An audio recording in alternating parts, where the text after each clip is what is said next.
السلام عليكم ورحمة الله. ازيكم عاملين ايه؟ يا رب تكونوا بخير. النهاردة الفيديو عن ايه؟ عن انك ما تمسكيش التليفون كتير. يعني تلاقي عيالنا بيمسكوا التليفونات 24 ساعة، فاحنا لازم ما نستخدمش التليفون كتير. التليفون احنا بنقعد عليه وفي حاجات كتير احنا لازم نعملها ننساها بسبب التليفون. وفي اشخاص بتقول ان التليفون دوت اهم حاجة في حياتها، لازم التليفون يبقى معاها.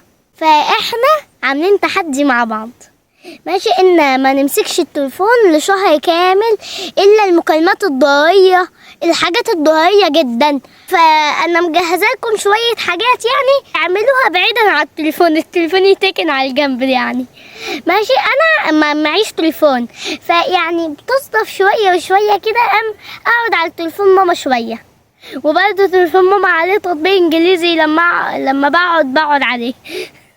هقول لكم بقى على الحاجات اللي انا بعملها بعيدا عن التليفون. اول حاجة لازم نعملها بعيد عن التليفون، نقعد مع اصحابنا بعيد عنه.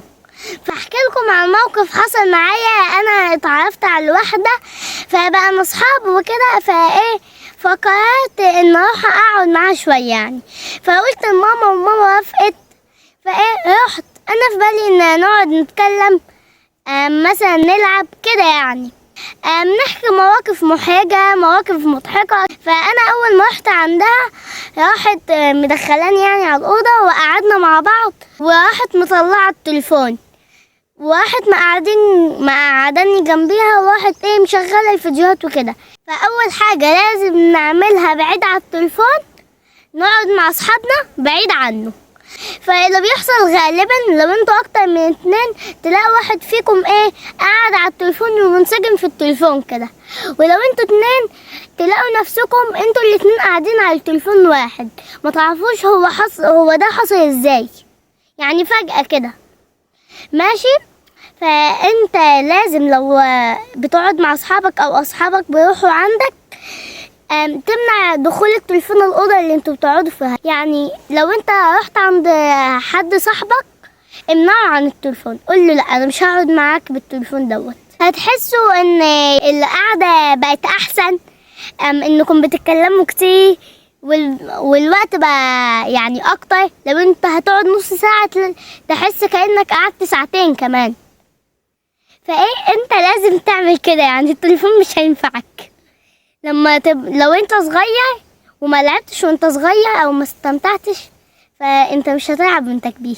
فلما تكبر هيبقى معاك تليفون، ما تستعجلش على التليفون. فوانت صغير برضو ما يبقاش وقتك كله لعب، وبرضو ما يبقاش كل وقتك على التليفون، برضو ما يبقاش كل وقتك الحاجات المفيدة برضو. يعني تقسم اليوم كده، شوية ألعب وشوية ذاكر. تاني حاجة الزراعة. فلو انت يعني بتحب الزراعة وكده، ممكن انت يعني عشان ما تبقاش لوحدك برضه تعمل سباق انت وصاحبك. مثلا لو هتزرع مثلا مثلا حلبة سهل شوية يعني للأطفال وكده، ماشي. تجيبوا شوية حلبة وتعملوا سباق، حلبة مين اللي هتبقى حلوة؟ أنا لا يعني تعملوا تحديات، ولو واحد خسر التاني مش يقعد يغيظه، لا يقول له خلاص المرة الجاية انت اللي هتكسب عليا. فحاجة حلوة جدا انك تزرع وتشوف بعينك ان زراعتك بتكبر كده قدام عينيك، وتقعد تشرب بقى من زراعتك. فديت بالفعل برضو حاجات حلوة، وبرضو الأطفال ممكن يعملوها لعب. يعني انت بتعمل حاجة مفيدة وفي نفس الوقت بتستمتع. يعني انا مثلا بصحى الساعة 7 الصبح مثلا، على طول جاي اجي ساقي الحلبة او الحاجة اللي انت هتزرعها. وبرضه في ورد اختي جايبهولي من الجامعة بتاعتها، اول ما الشمس تطلع يجي مفتح لو انا صحيت من النوم واول ما الليل يجي خبش يجي نايم يجي مقفل بقى. فممكن تزرعوا الورد، فانت بتشوف دوت سبحان الله، ايه ده؟ يعني دي حاجة معجزة، يعني ربنا بس اللي يقدر يعملها. تفتح في الصبح تقفل في الليل زي الإنسان بالظبط. الا وانت بقى بتبيت ال 24 ساعة في بعض يعني. ودي كده تاني حاجة، يعني بجد هي ممتعة ومفيدة برضو لما تكبر. تالت حاجة زيارة أماكن طبيعية. فأنا من قبل كده رحت الجبل، العربية طلعت بينا فوق الجبل، فقعدنا شوية ولقينا كهف وإيه ونزل بينا، ويعني كان المكان حلو قوي سبحان الله. يعني إيه اللي هو الأماكن دي مش من عمل الإنسان وكده، لأ هو ربنا اللي خالقها كده. فايه انتي لازم تروحي يعني اماكن طبيعية، مثلا غابات، مثلا زي المكان اللي رحته دوت جبال، مثلا ايه بحار. مثلا الاماكن الطبيعية ديت لازم تروحيها وتشوفيها بعينك، اللي هو خلقة ربنا بس محدش عمل حاجة يعني فيها، يعني سبحان الله. ايه ده؟ لما انت بتطلع فوق الجبل كده وتشوف الاماكن حواليك يا سلام. ولو الجبل قريب مثلا من القرية اللي انت قاعد فيها او كده، فانت بتشوف السقوف بتاعت البيوت ديت كلها، بتقول ده بيتي، لا ده بيتي. ويعني مناظر بتبقى جميلة جدا يعني. فلازم يعني تزوري اماكن طبيعية من خلقة ربنا سبحانه وتعالى. وكده خلصنا تالت حاجة ونبدأ في الرابعة بقى. رابع حاجة التمشية. انت يعني التمشية حاجة مفيدة جدا. فانت وصاحبك او انت وصاحبتك ممكن تعملوا وقت كده للتمشية. تقعدوا تتكلموا مع بعض في الطريق، تقولوا احنا هنتمشى ساعة، تلاقيكم ضربتوا في ساعتين، في ساعة ونص وانتوا بتتمشوا حاسين انكم اتمشيتوا 3 دقايق. فالمشي رياضة ومفيد جدا يعني. فحدد لنفسك كل يوم نص ساعة مشي. فلو الشغل بتاعك او الجامعة بتاعتك بتركب لها عربية، تنزل من العربية بدري نص ساعة وتتمشى الباقي يعني. وكده خلصنا الحاجة الرابعة ونبدأ في الحاجة الخامسة، ويلا نشوف الحاجة الخامسة فيها ايه. خامس حاجة طبعا زي ما بنقول على طول القراءة.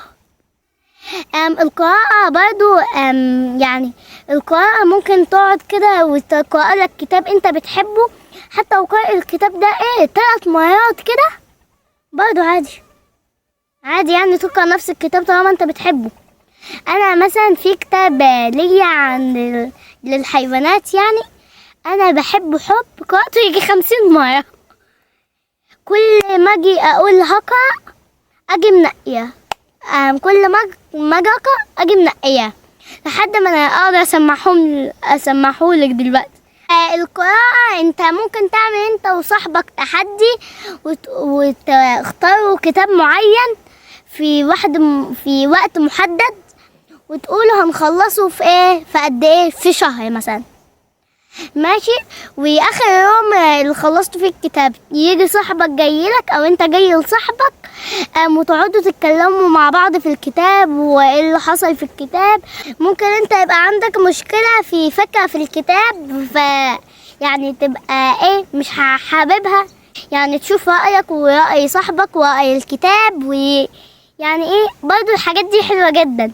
ممكن برضو لو كتاب صغير زي كتبي، يعني انتوا شفتوها برضو كتير في الفيديوهات بتاعتي، كتاب صغير كده على قد كده انت وصاحبك، تعملوا وقت اللي هو نص ساعة على حسب يعني، واللي يخسر يدي التاني بونبونية.